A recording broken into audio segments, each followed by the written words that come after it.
So happy New Year everyone, it's 2019. I thought I'd kick off with a bit of a Q&A, ask me anything video, because you guys are at the heart of this channel. The community is what makes me able to do this incredible job for a living, and without your support, your feedback, and of course your questions, well, none of this is possible. So you guys sent me a whole bunch of questions on Twitter and Instagram, so let's get right into it. And the first question from C Concept Creator is, what part of making YouTube videos do you enjoy the most, and what is your aim when actually making videos? Also, I'm multitasking here, I think it's quite impressive. Why I enjoy it is because I get to test the latest and greatest shiny tech first, and also give you guys my sort of opinions and thoughts on it. I've always been like really passionate about technology and gadgets, and so being able to test stuff, review stuff, and share it with you is, honestly, it's the best job in the world. I'm very lucky. Noah Play Games too. What made you become a tech YouTuber? I'm a tech YouTuber because, as I say, technology has always been my passion. I'm not sure I could do fashion. I'm not sure I could be a fashion or lifestyle influencer. Maybe I'm wrong, let me know in the comments. But tech's always been in my blood. My dad used to help me build PCs when I was sort of 10, 11 years old. Obviously not that well, because I've just noticed mine's gone for a blue screen of death and shut down. So that needs fixing, that's a good start. What's the cheapest piece of tech I carry around every day? Most of this stuff is quite expensive. Actually, I tell you what I did just invest in. I'm not sure you could call it tech, but it's this. It's just a little white card, but I use it to control the white balance on my camera. You can set the white balance. This is like a nice natural paper white, and even though the lighting in this room sucks a little bit, this helps me to get a slightly better video. What phone am I most excited for in 2019? From Nashama. The next Pixel, the next Google Pixel, I think. Google needs to do something quite big, I think. This year's Pixel 3 was just a bit of an incremental upgrade. I want to see a big upgrade. Also the Galaxy S10, hopefully in February, March. Mega Controller 5 asks, what's my thoughts on the new Galaxy foldable phones? I think we'll see a lot more at CES and also MWC. We're going to see the new blue screen of death. Ignore that. Back to me, back to the Q&A. Folding phones are going to be really interesting because it's going to be the first generation of them, so there's going to be problems. They might be a little bit ugly, and they'll be super expensive, but it's the first gen of what I think will be some quite exciting tech. And if you think you might have a small screen, but you can open it up into a tablet, that could be quite useful. So I'm really looking forward to seeing what Samsung and maybe some other companies will be doing with foldable tech. Simply Sherpa1 says, what's my opinion on the growing RAM size in smartphones? So the Google Pixel 3 has 4 gigs of RAM. The new McLaren Edition OnePlus 6T has 10 gigs of RAM, 10 gigabytes of RAM, which is more than most laptops. Does it make a difference in the real world? No, it doesn't really. I'm sure they'll find some super technical way. It does improve things, but with how current apps are developed, with the current phones that we have, that kind of RAM is just marketing, I think, personally. Maybe there's a small upgrade there, but not something you'll see in day-to-day life. So I guess it makes it more future-proof. I'm always for more advanced, more powerful phones, but it's not necessary. So since my PC's packed up, and that's a really boring background, let's go over here for a second and answer some more questions. Murph DK asks, what's my microphone of choice? Well, actually, I'm wearing it right now. This is the Sennheiser ME2 microphone, which is actually into this Zoom H1 recorder, because if I use the audio from my Panasonic J5 camera, it would be terrible. And this is a lot nicer. I can do that ASMR stuff. I can. That's weird. Let's not do that. So yeah, Sennheiser ME2. It's a few years old, but it does the job. AdiBati94 says, where do you actually start to learn how to build a PC? I mean, that's a really good question, because I sort of started building PCs when I was about 10 or 11 with my dad. So if you've got a family member who's a bit techie and knows how to build computers, that's a good start. For everyone else, there's a million YouTube videos. Austin Evans did one a few years ago. Marcus Cole, PC Centric, has some fantastic PC build videos. I've even made a few myself, although I'm a bit more mainstream. I like to auto overclock and have some pre-built ones sometimes. I can build a PC, it takes me a little bit longer. There's a few issues right now as you saw, but YouTube videos, there's a lot of them. Favorite phone of the year? Huawei Mate 20 Pro, I think. Not sponsored, not hashtag ad. I'm just using it. The big battery life, the triple camera setup, it's a really nice phone. Actually, if you want to know more about what my top phones were for this year, click at the top right where I sat down with Tommy from Gadgets Boy in LA, and we talked about what the best phones of 2018 were, and also what we're excited about in 2019. So after this video, go and watch that. Waleed Celine says, what do you think of the LG V40? Well, I wish I had more of an opinion because unfortunately LG's mobile PR division here in the UK doesn't seem to want to talk to me or offer me review samples. So I hear it's a good phone. I hear it's not the best phone out there. I've had a little play with it, but a review sample of the V50 next year would be nice. Marty says, what's my favorite hobby besides YouTube? Well, honestly, YouTube has kind of taken over my life. I work on it every day. Outside of making videos, I like to play games sometimes. I play quite a bit of PUBG on the PC with my brother. As I also have an Xbox One X and a PS4 Pro. I'm very lucky to have those consoles, and so right now I'm playing a bit of Red Dead. I like to travel. I get to travel a lot with being a YouTuber, which is amazing. I love to see new places and obviously be with my friends and go to the pub and do all those normal things. Now this is really interesting, and a couple of people have asked this. Ashley Lester Photo and Leos asks about sponsored videos. Sponsored videos. So this is a great question and something I wanted to talk about for a while. So every channel, pretty much every YouTube channel or Instagram or Twitter influencer does some sort of sponsored content. Hashtag ad, hashtag spawn, all that stuff. And at the end of the day, it pays the bills. It's my full-time job. I'm very lucky to do this job. I love it, but it does help me do it full time and be able to afford to reinvest in the latest tech because Apple doesn't send me any products. I buy every iPhone and every iPad that comes out so I can test it and then show you guys. So I need to make a bit of money to buy stuff. Now, the crucial thing is I will never do a sponsored video for a brand that I don't like, believe in, or have worked with closely.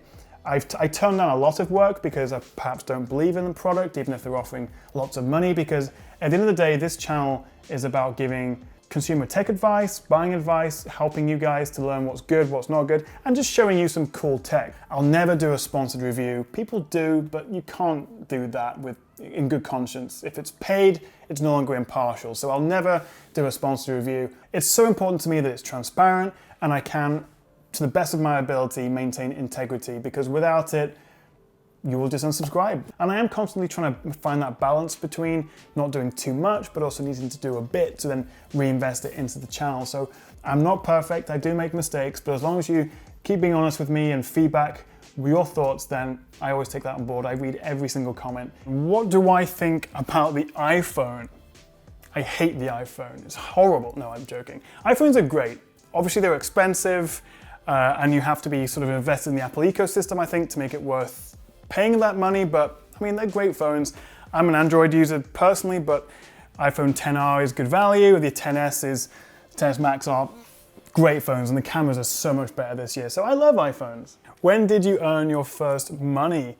I remember about 9 months into starting my channel, I got my first Amazon check, and it was for about $109. And after like almost a year of work, that's the first money I earned. So I was so proud of that. I kept the check for a little while because I was like, I'm making money from YouTube. When did I decide that YouTube was the thing I wanted to do?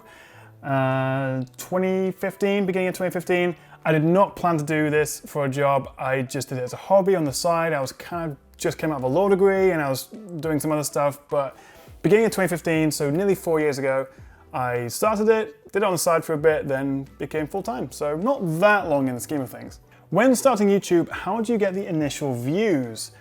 This is a tricky one, and for the first year, I didn't really get any views, but just consistency, persistence, keep uploading it, and if you're passionate about it and you enjoy making it, then eventually, after quite a lot of time, not overnight, but you'll get more and more viewers, more subscribers, and then as the viewers go up slightly, Google will obviously rank that slightly higher each time, and you'll just trickle and snowball, and eventually, hopefully, you'll get some people watching your videos. I also found it useful commenting on other people's channels, so they then obviously saw my username and I'd start a discussion with them on social media and their YouTube comments. So talk to other tech YouTubers, talk to other people, get engaged in the sort of the community and the conversation with other people, and then maybe they'll come check out your stuff. What's my Frankenstein phone? I would say the design of the Note 9, the camera of the Pixel, the RAM of the OnePlus 6T McLaren edition. Oh, actually, also a high refresh rate, like the Razer phone on the Asus ROG phone, so like 90 Hz, 120 Hz. That would be nice on a phone. How many camera lenses on the back of a phone before we say enough is enough? 3, 4, 5? It's interesting, isn't it? Because the Google Pixel has one camera lens and yet has pretty much the best camera on any phone right now. Honestly, I think the answer is it all comes down to the software. That's what Google has shown with the Pixel phones.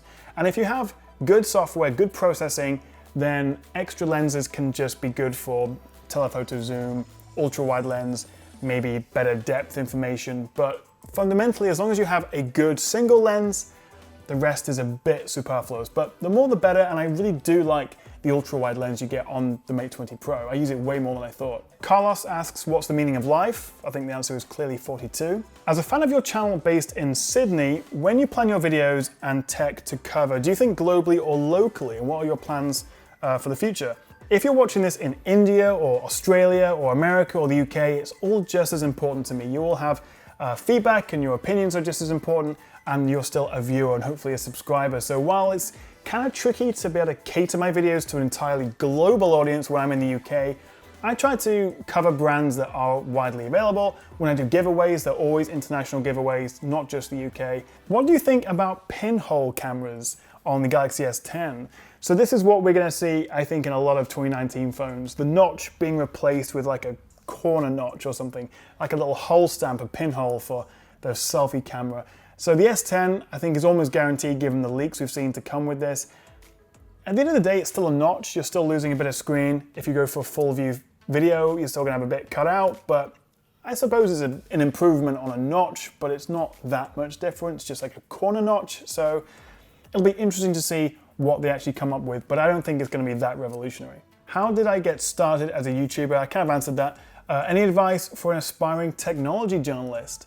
This is interesting because I like to think I'm kind of a halfway house between a tech journalist and a influencer or proper YouTuber. I used to work at a company, a website called Trusted Reviews, and that's kind of where I got started with my sort of tech knowledge and industry contacts and being able to produce video. I was a video producer for the website, so I was with them for a couple of years. That was a good experience, but they actually hired me based on my YouTube channel. I had about 30,000 subscribers. They said we wanted a video producer, they hired me, and then actually at that point, this is like 3 years ago now, I thought that would be a better career move because YouTube is, well, YouTube. I didn't know how far this would go. So I took the job in London. It was a great experience, really upped my game, I think, in terms of journalism and being professional and contacts and things. So that was a great bit of experience. But what was interesting was that they did hire me as a video producer based on my YouTube channel because they could see I could do end-to-end video production. I could script it, write it, edit it, shoot it, all that good stuff. And a lot of companies, brands want to see that. So if you can do that as well, if you can shoot a video, put it in Premiere Pro, edit it, maybe even present or voiceover, then that's a good start. When you went to college, which course did you pursue?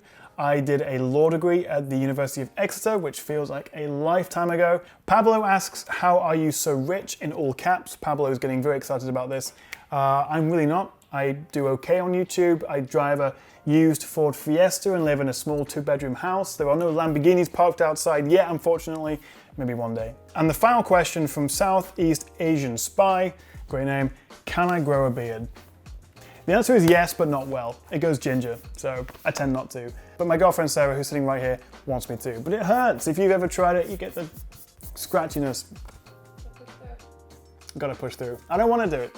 Thank you so much for all your questions, guys. If you want to see more Q&A videos like this, let me know in the comments below, and also hit that like and subscribe button.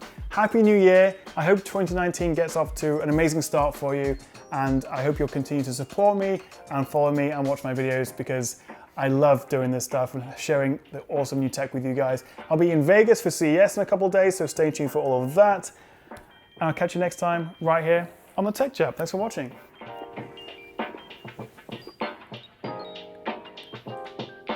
It's cold. It's been there for like half an hour. It's cold. Blah.